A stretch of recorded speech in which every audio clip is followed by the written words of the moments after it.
Hey y'all, it's the coronavirus, and I want to welcome you all to what we call the Homies Podcast. Enjoy it, fuckers. Homies, homies, talk about what dogs are about. Motherfucking homies, homies, homies, homies, talk about what dogs are about. Homies, man, that's my God. Hey y'all, this is Mr. Hatch. And this is Saturated Fat, and you are listening to the Homies Podcast. We are going to bring you into the Juggalo Section.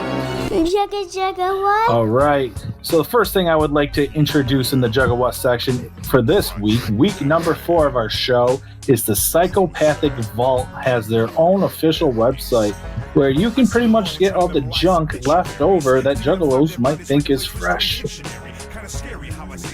They have bootleg. That's right. It used to be on eBay, and now they have their own site. Do we know what the profits go to? Like, is it a charitable cause, or does it go straight to Psychopathic? I believe it goes straight to Psychopathic, because I'm pretty sure they would have jammed the charity down our throats. Yeah, I'm sure they would have. But let's give them benefit of doubt. It could go to a charity. If you know the information, let us know. But you can buy a 10K gold Hatchet Man for $1,700. Wow. That's a You lot. can get Flip the Wreck Test Press Vinyl. Right now, the current bid is $210. And then you get a bunch of... If you're a vinyl collector, you better go for that. That's rare. That's rare. I'll give that to him. $210. I see. I don't care about rare merch though. So, you know, Yeah, like I used to, but I mean, once you become older, you just don't care anymore. I'm married to a juggalette, and the amount of gear I actually have now is next to none. I actually don't have, I don't think, anything Psychopathic really anymore. Not because I got rid of it for her or anything. I just sold it while it still had value.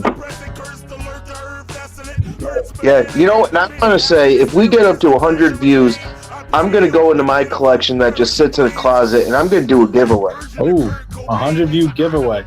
That's dope.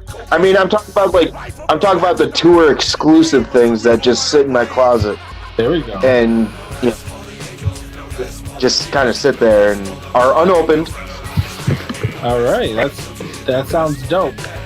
I'm sure we'll post more on how to get a hold of the 100 views on our Twitter account, Homies Podcast 2. That you can also check out the end of the show, and we always post a link on our Twitters ourselves.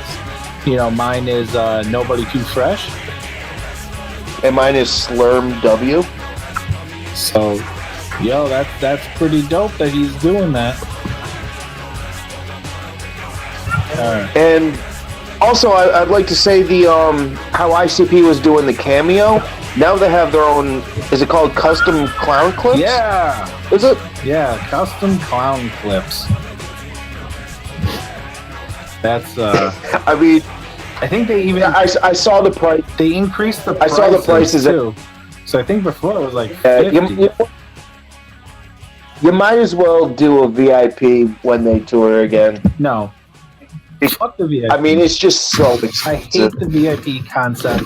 I mean, listen, you're gonna get Violent J. Like, if you're breaking up with your girlfriend, fiance, wife, I think the 150 would be the dopest fucking idea ever. Just be like, have Violent J and Shaggy, just be like, bitch, it's over. Would be fucking funny and fresh. But that's really the only way. I agree with what you're saying, but that's really the only way to do it. Right. But if it's your homie's birthday and you get fucking Violent J and Shaggy say, happy birthday, I just think that's lame and played out. Yeah, I mean, I'd rather just take a friend out to dinner or lunch or something. You know, it's like this. Let me break this down. Because a lot of juggalos out there, you know, they think that if something is signed, that makes it more valuable. And I'm going to let you know, as a person that used to collect merch, I used to buy jerseys. A lot A lot of people might have remember I had a lot of fucking dope jerseys. I love supervillains. I had supervillain jerseys. You know, I collected a lot of shit. And if it was signed, I automatically devalued it. Remember when we were at the show? And I bought that shirt off, the supervillain shirt off that kid. And he was like, it's signed by Blaze. And I was like, or A&B. He was like, signed by A&B. I was like, oh, that makes the shit even less. Yeah, I agree with that, because who wants to wear something that's signed? Okay, if it's for your own personal use, okay, I get it. I have a Hatchet Man sweatshirt that's signed by everybody from, like, 2006 Psychopathic. I think except Boondocks, because I never liked his music. But, even ROC signed it, so it has value to me. But if I would not buy it off somebody else, because it just, I don't know. It's like for your own personal thing. And if you weren't there to get it, is it really worth anything to you? Like, I used to have, Twiztid's Mirror day one, and like the first day it came on sale. They sold a bunch of copies at Northern Lights. I got a copy, and it was like day one. Like, this is before the VIP packages. Like, getting a Twiztid autograph back then was like at the Gathering, So like the shit was rare to get like a Twiztid autograph. So like those types of things I thought was always dope and precious. I think it was 2002 the Mirror came out. But yeah, regardless, it's like now you pay $150, you and your girlfriend or wife or whatever, your boyfriend, your buddy, you guys go there with 2 CDs, you get them both signed.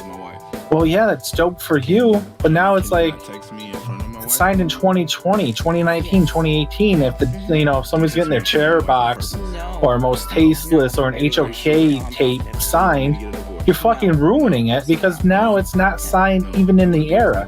If it was like a hectic Mr. Bones ROC signature from fucking 95, that's fresh and that's valuable.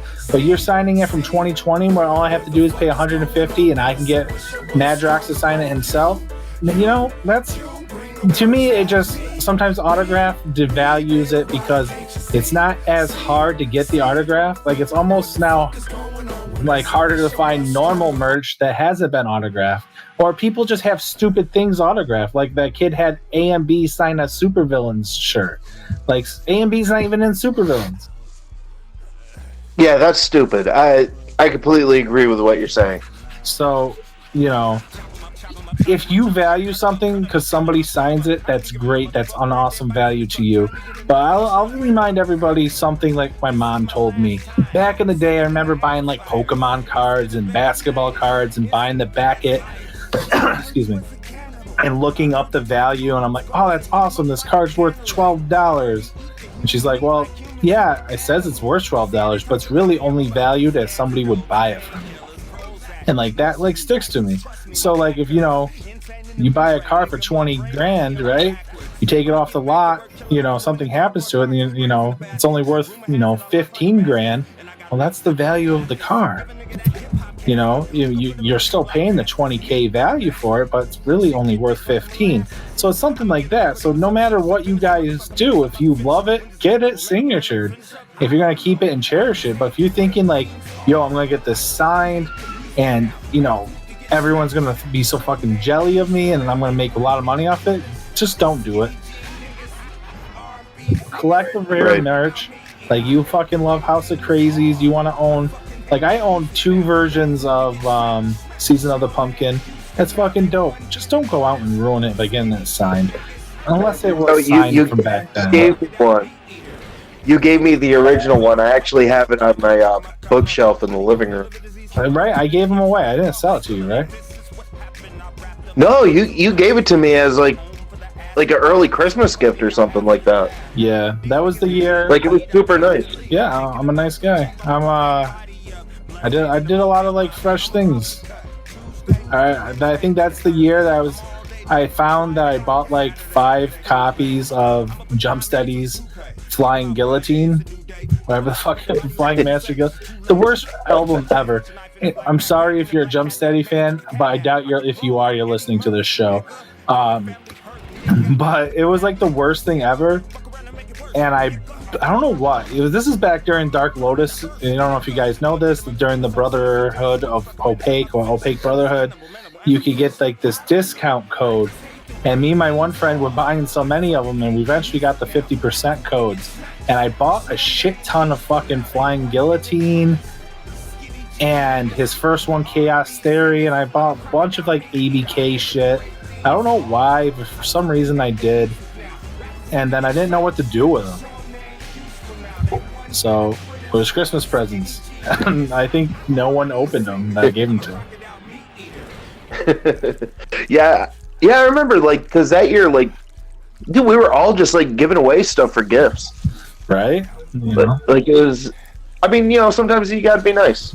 Yeah. Shit, I'm glad that you got that. I don't remember giving it out. I don't even remember what happened to my other one. I remember I had the H.O.K tape, the first one, and I don't even remember what I did with that. I think I gave it away too. Somebody came to my house, was like, "You want it?" And they're like, "Sure." I won a bid on eBay for $9 for a Head Trauma cassette. It's blue. Oh. Yeah. I don't know if I gave it to my younger brother or I just kind of like, I don't know, maybe it's in that pile of junk that's going to be on a giveaway. I'm not saying that's going to be given away, but there's something. Juggalo Dave from upstate, he got me for my birthday. I love Head Trauma. If anyone knows me, especially from back in the day, how much of an H.O.K fan I was, but on top of that, Head Trauma was the shit. And I still have it. He went to some Twiztid tour and they gave away Head Trauma. He got it signed and gave it to me. And it's one of the things that I still cherish. It's sealed. It's somewhere in my house. I have that and the 2013 when we all went to Detroit. I still have that CD somewhere in my house. Yeah, the single was Boondocks was really awesome. Yeah. No, I'm talking about the Twiztid one. I can't remember what it's called, but it was really good. The song, the intro, the song intro took too fucking long. It was like right. I mean, they have fast forward buttons nowadays. You know what? It's true. Go to a minute. No, you know what's really dope was the song that you introduced to me of Twiztid. Fuck, I don't even remember what it was called, but it was really dope. Oh, Embarrassed. Yeah, there you go. That song was really dope. Yeah. Yeah. But this is the Juggalo, but there's really not much news going on in Juggalos, as you guys can tell. Everyone's fucking quarantined, taking their zinc vitamins, and I guess you're surviving. So yeah, Twiztid's doing their I guess they keep coming out with sweatshirts, and they're like $80 though, and we all know quality is not what it was in 2004. So I miss H.O.K. But yeah, the quality was good. Then they went to shit. Now everything's really thin. I don't like that thin crap. Yeah. I'm fat. I like my shirts thick. I like my sweatshirts thick where I can wear them when it's snowing. Makes his women thick. Yeah, I'll take what I can get. All right. So let's talk about what was it? 10 years ago, Miracles came out. Oh yeah. What are your thoughts on that song? It's stupid. It was stupid. I like a couple lines. That's about it. No, basically what I think the song is fucking Jay and Shaggy who are looking at the world through their children's eyes. Like everything's a fucking miracle. Like, don't tell me how the shit happens. It's a fucking miracle. It's like if you're watching like a magic trick, you're seeing a magic trick. You don't know how it fucking happens, and then your homeboy's like, yo, he did that. Like, no, just let me fucking go. Let me think that it's magic. Okay, that elephant really fucking disappeared. Don't tell me there's a fucking mirror, or camera switch or some shit like that. So I think it's really them looking at it, and I don't know why it was a music video. Like, the song wasn't that fresh for a music video in my mind, but I mean, I've noticed, like, with music videos, a lot of groups don't pick, like, what should be the songs for a music video. Right. So, that's pretty much it. Do you think there is going to be a Psychopathic Records gathering this year? Psychopathic gathering.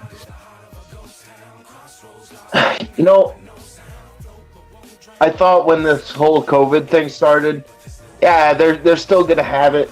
I would love if they moved it to the fall, just because you're not gonna be drenched in sweat 24/7. Then again, I'm probably not gonna go. I'm an adult. But I guess. I mean, I understand where like my younger brother, he's into it now, and he would love to go to a gathering, but I kind of trash Bizarre because I know they advertise that.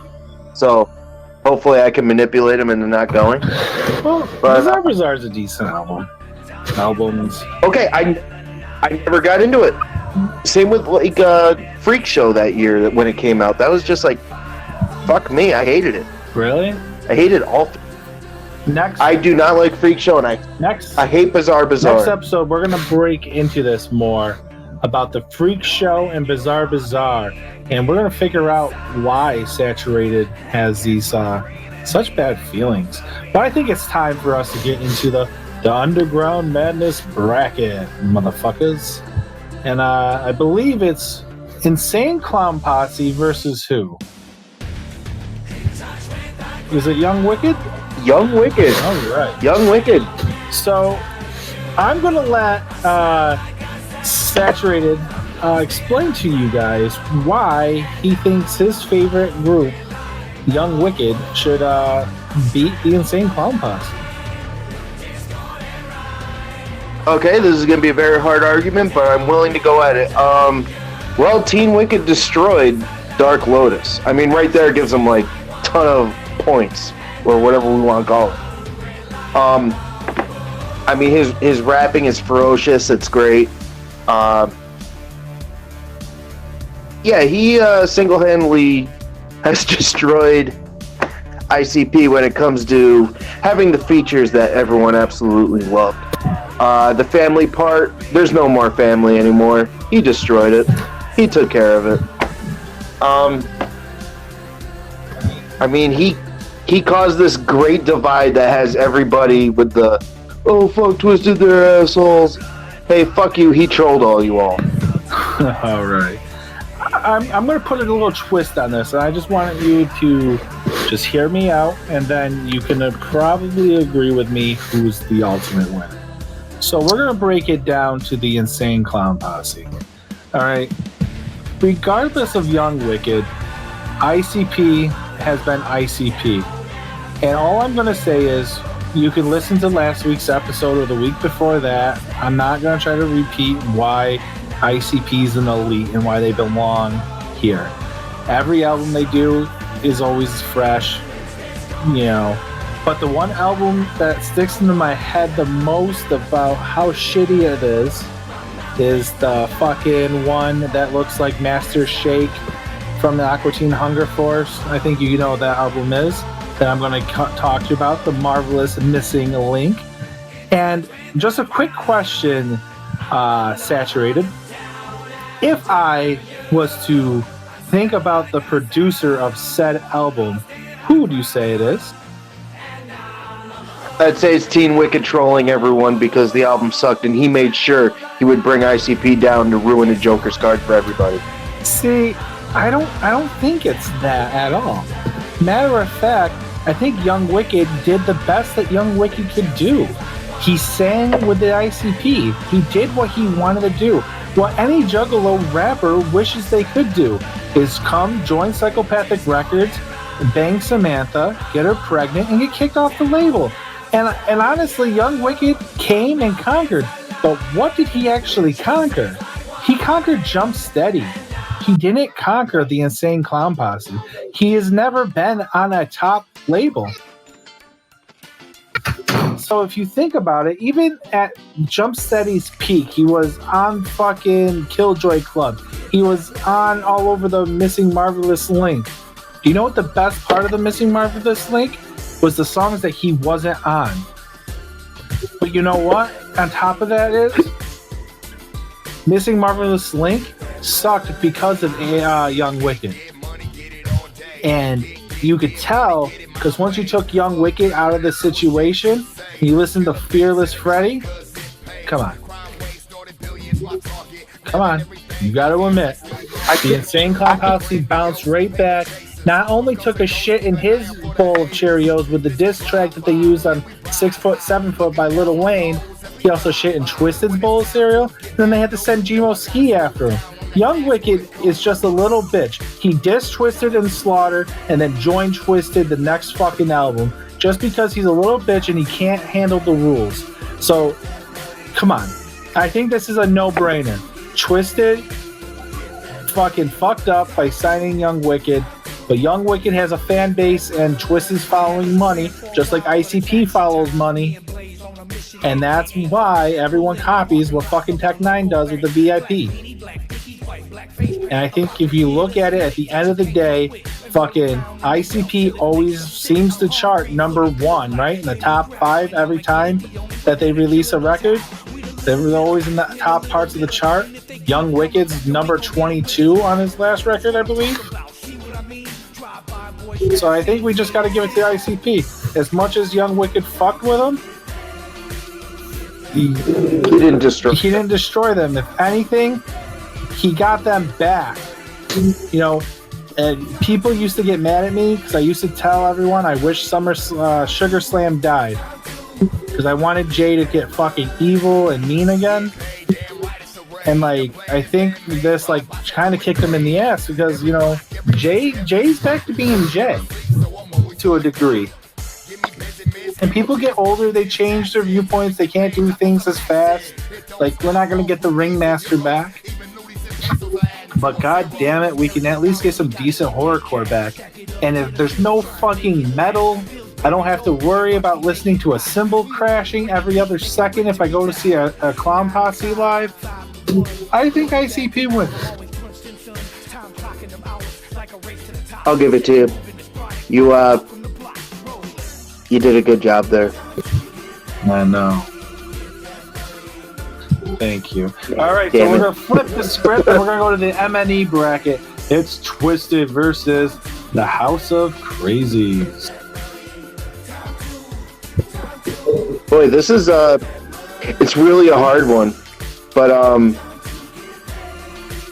you know, I mean, it's hard to not repeat ourselves with what we've been saying, but that is hard. Yeah, it is, but I'm gonna have to go with Twiztid on this because, you know, they weren't part of House of Crazies and they still succeeded.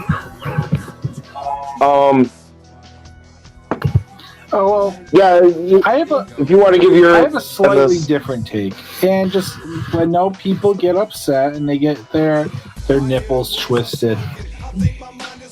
H.O.K. was great, and debating on your viewpoint, H.O.K. ended when Twiztid left, or H.O.K. ended when ROC changed his name to Soul 46 or 45, I don't remember what it was, and him and what's-his-face, Scraps, changed the group to Half-Breed. But there was The Night They Came Home, which they produced and sold it as House of Crazies.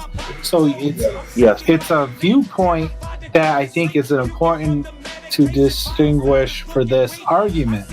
And that H.O.K., you know, has 4 members. Scraps is the arguable, like, he's like the 5th Beatle. You know, is he an H.O.K.? Is he not an H.O.K.?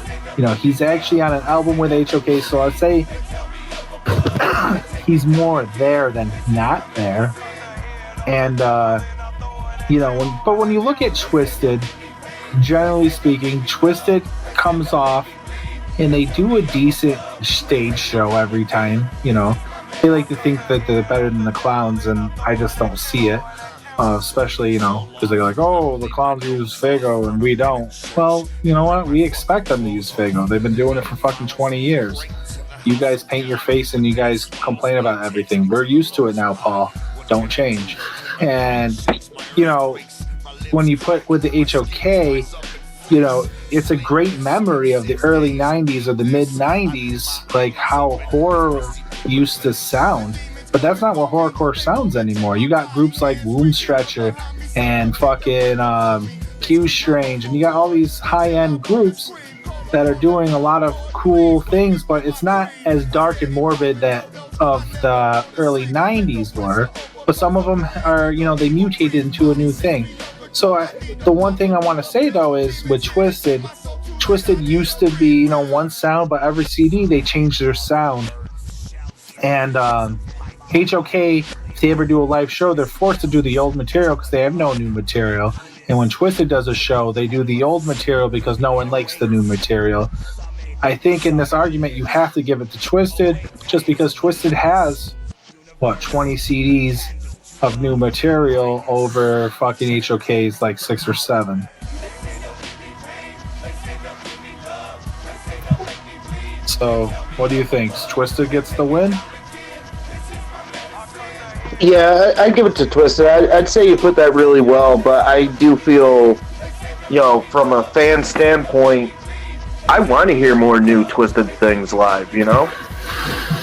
And same, you know what? Same with ICP too, because I mean, where are they gonna play 1 or 2 songs, and they'll play that freaking Freedom song, which sucks.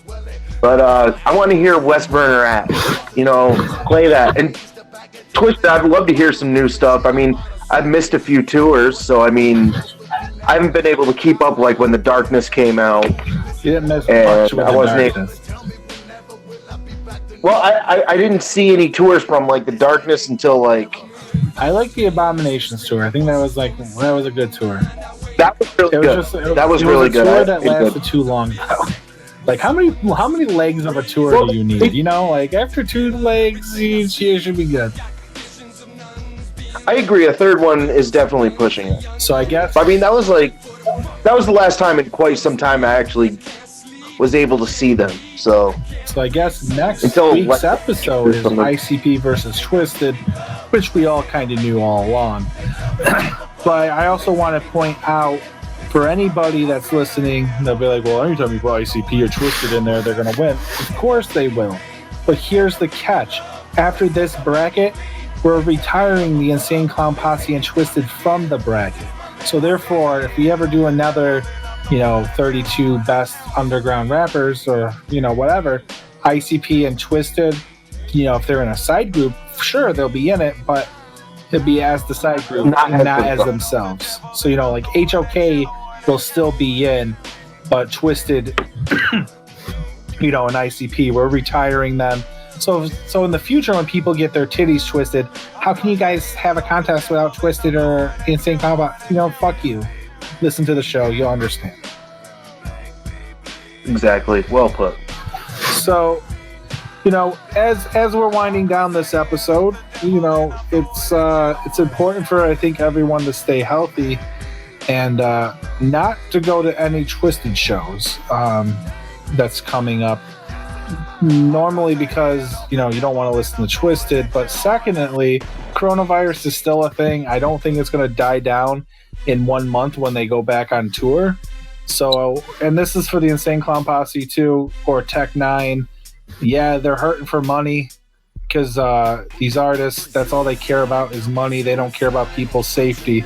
So just don't go to the tour, and if the coronavirus is still out, which it will be, because, at the end of the day, if you don't kill yourself, you might be killing, your homie's grandmother, and that's not fresh.